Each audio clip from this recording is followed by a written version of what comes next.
The oyster is a great thing to eat. We should eat more oysters. Right. We should eat more clams. Florida, oddly, is an amazing sustainable seafood scene. You know, just the work that they do with the Florida stone crab, right? You know, that every year they just harvest like the left arm.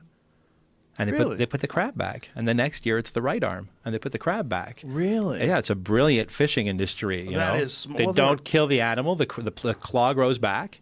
Right. And it's absolutely and they all fit brilliant. nicely on the plate, all side by side. I don't like that you're telling me something good about Florida. They have a great shrimping scene, they're actually leaders in sustainable seafood. Well, the seafood and fishing is such a gigantic part of their economy. It makes sense that they would do that. That's a smart thing. Yeah, grouper fishing down there is a giant part of their There's industry. a good book that was published a few years ago, The Big Oyster, I think, Mark Kurlansky. He wrote a book The history about of the cod. oyster. Yeah. The New York and the history of the oyster. That's and it's incredible. Super interesting because his thing was like, you know, we try to portray our history as like glorious and we herded bisons before for protein and that's how we started like modern farming. But in fact, we probably farmed oysters and snails and clams because they don't move and they're the most prolific and the most abundant source of protein. Kurlansky, in that book, Kurlansky brings up a premise, and I'm loosely interpreting it now because I read this book a few years ago, but think of this for a second, right? The island of Manhattan is all the rivers around it, all the water systems around it, is actually one of the greater oyster situations on the Atlantic East Coast, right? The reason that the population exploded in Manhattan in the early days was that any person could literally get off a boat, walk onto the island of Manhattan, homeless, broke, and sleep in an alley and walk down to the river and pick 5 oysters. A small oyster is 5 grams of protein, right? A medium oyster's got 10 grams of protein. So a completely destitute person could just eat 6 oysters a day, 3 oysters, and live again another day to find a job. So the population ultimately, New York City and its population was based on this this huge supply of oysters.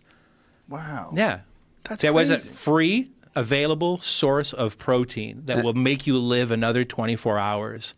So if it takes you 3 days to find a job, 4 days to find a job, 20 days to find a job, you're not going to die because there's oysters. Look at this. And they found oysters.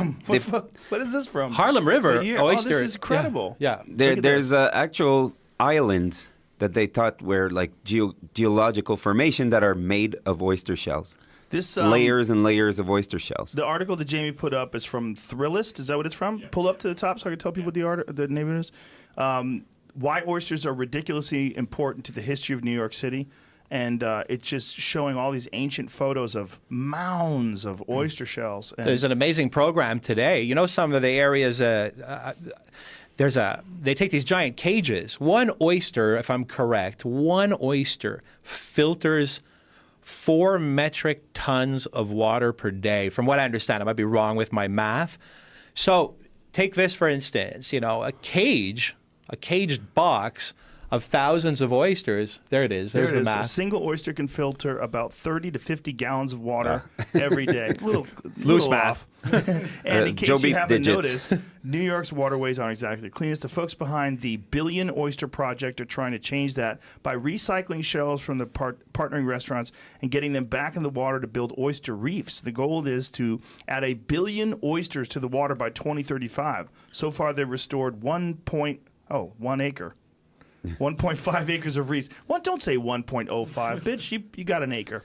Oh, you just adding those extra 2 numbers. 1.05 acres of reefs and count 11.5 million newly grown oysters. But the oyster will clarify the water. It'll make a murky river clear again. Wow. But does that affect the taste of the oyster? They don't eat those oysters. I think those are pulled back into landfill after or mulched into gardens. Or for the shells farming. Again to re-put for more reefs.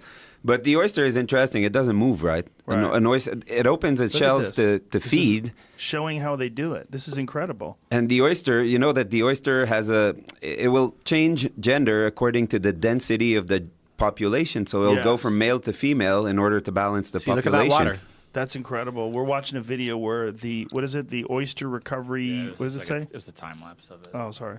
So it's a time lapse, but it said what does it say it was from? Oyster filtration. Right, but there was a watermark on the video there in the corner. It was showing. Oyster recovery partnership. Oyster recovery partnership. Yeah. So the watermark is. So what they do is they have this horrible green water. They chuck these oysters in, and it turns it completely clear. That's amazing. I did not know that. I did know that they used to eat lobsters, and they thought of lobsters as poor people food because they would just get them out of the river. The rich kids ate bologna. Yeah. Isn't that crazy? In New Brunswick, they used to harvest the lobsters to feed to the prisoners and keep the shells as fertilizer. Wow. Jefferson was one of the first presidents to bring the lobster into the White House because it was seen as servant's food. When did it switch? Jefferson. So when he started doing that, that's when people realized it was so delicious? No, Well, that's he with made the it lobster socially spaghetti at Joe accepted. Beef. We changed the whole thing. The lobster spaghetti at Joe Beef is insane. That lobster spaghetti, that's off the charts. You know, also the child labor laws were instaured primarily because of the kids that used to work in oyster shucking plants. Really? Yeah, yeah. We had one of our best friend, if not our best friend, passed away like 6 months ago, John Bill. He was a great chucker. He helped us at the bar, but he's like deep into sustainability and history of oysters and everything. And he was like the source for oysters for everything. He wrote a beautiful book. Yeah. We'll send you a copy. It's an incredible book. They're a good food for vegans to consider, too, because they're more primitive than most plants. Yeah. Most mollusks. John used to call them ocean cupcakes. Well, they're delicious. It's a great source of protein, but it's also, they don't have any nerve endings. They're not feeling anything. Well, it's a sea vegetable. Yeah, it basically is. Yeah. Like, we have an issue, or some people, not myself, but some people have an issue with things that are capable of moving. Yeah. Like, for whatever reason, we just decide that don't eat that. But if you want to talk about something sustainable, like mollusks and seafood, Yeah. I mean, they can be commercially farmed. They actually do have a positive impact, as you're describing, on the environment. Incredible source of protein as well. Yeah. Yeah. Yeah, and really like a complete source of protein, not like a very bioavailable source, unlike a lot of vegetable proteins.